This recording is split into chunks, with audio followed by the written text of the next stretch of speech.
China wants to replace the United States as the regional power in the Middle East, and big deals with Saudi Arabia are the key.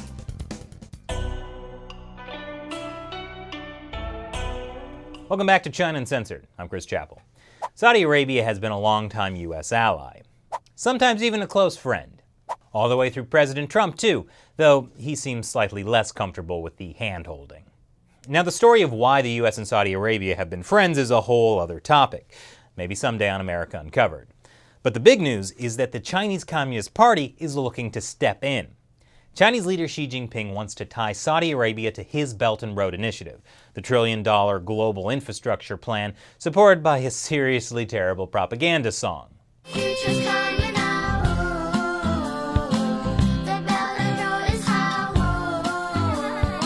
That song is also a virulent strain of earworm. Anyway, the Chinese Communist Party's ultimate goal in improving ties with Saudi Arabia is to become a dominant foreign power in the Middle East. Of course, history has not always been kind to foreign powers in the Middle East, but the Chinese Communist Party probably doesn't know this since it rewrote all the Chinese language history books. I guess nothing happened between 1966 and 1976. Okay, back to Saudi Arabia. It invests heavily in the United States, and it's mainly through the state-owned Saudi Public Investment Fund. It's one of the largest sovereign wealth funds in the Middle East, with about $300 billion in assets. That's a lot of money. Like investing $3.5 billion into Uber was chump change. By 2030, the Saudi Public Investment Fund plans to invest more than $2 trillion worldwide, and a big chunk of that could end up in China. The head of the Saudi fund was in Beijing last month for a forum on Xi Jinping's Belt and Road Initiative. He told CNBC, "This is the first time for me to go out and meet asset managers, companies, Chinese entrepreneurs, and they are really very impressive." And now a spokesman for the fund said they were planning to open a new office in Asia to focus on China. Now wait just a minute. Questionable dealings with Saudi Arabia are supposed to be a U.S. thing. This is just another case of the Communist Party stealing our intellectual property. And they've been working on this for a while. In February, the Saudi Crown Prince met with Xi Jinping in China.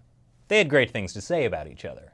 Xi Jinping said the two countries should speed up the signing of an implementation plan on connecting the Belt and Road Initiative with the Saudi Vision 2030. That's Saudi Arabia's own massive economic plan. And the Crown Prince said Saudi Arabia is full of confidence in the bright future of China's development under the leadership of President Xi. That was obviously the right thing to say, because the two countries then signed $28 billion in deals. Wait, that gives me an idea. You know, I too am full of confidence in the bright future of China's development under the leadership of President Xi. Can I have $28 billion now? No? How about just enough to pay off my student loans? Okay, how about a tuna fish sandwich? Anyway, that $28 billion was just a continuation of a $65 billion investment and trade deal signed by the Saudi king and Xi Jinping in 2017. It's good to be the king. You can hold hands with every world leader. Many of the Belt and Road projects will include energy grids and ports. There are reasons behind these agreements. China is hungry for oil, especially to fuel the Belt and Road.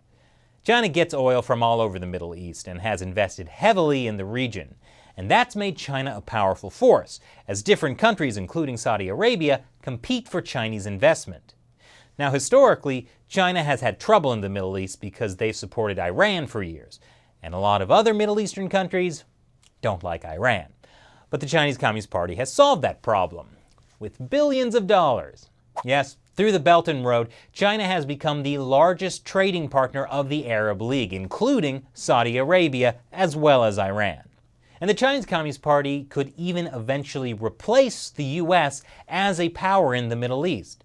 I mean, it's been so fun and easy for the U.S., I can see why China would want a piece of the action.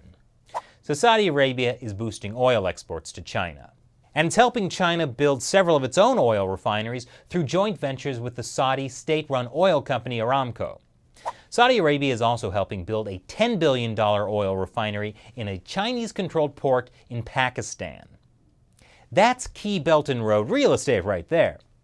These oil deals are important because the latest U.S. sanctions on Iranian oil also apply to China, meaning the Chinese regime either has to defy U.S. sanctions and face the penalty, or it has to find other sources of oil.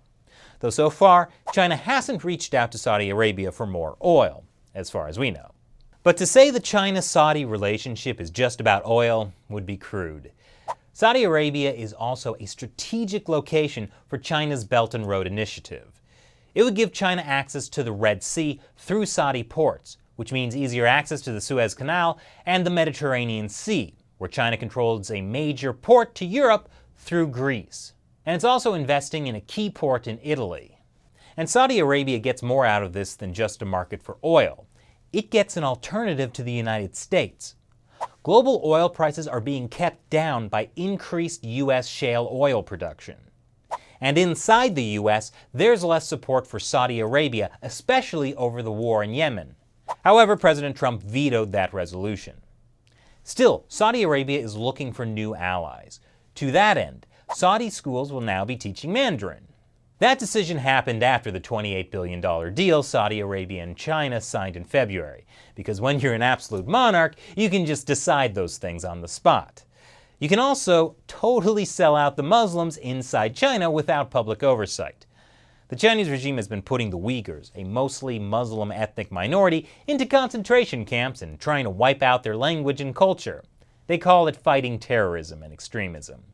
Well, after that $28 billion deal, the Saudi Crown Prince said China has the right to carry out anti-terrorism and de-extremization work for its national security.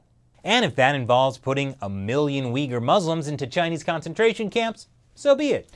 At least they'll be learning Mandarin. So, what do you think of Saudi Arabia's growing ties with China? Leave your comments below. And now, I'm going to answer a question from one of you who supports China Uncensored through the crowdfunding website Patreon. Today's question comes from Charlie Matsubara. What are the best and worst things about living and working in NYC? What's the best thing? Living in a city that has pancakes this fluffy. I'm kind of obsessed. What's the worst thing? Living in a city that has pancakes this fluffy. I'm pretty sure I've discovered a new type of diabetes. Thanks for your question. And if you'd like me to answer your question on the show, sign up to support China Uncensored on the crowdfunding website Patreon. We rely on your support to keep the show going, since YouTube likes demonetizing videos that are too controversial, which happens to include a lot of videos that criticize the Chinese Communist Party. Thanks for watching China Uncensored. Once again, I'm Chris Chappell. See you next time.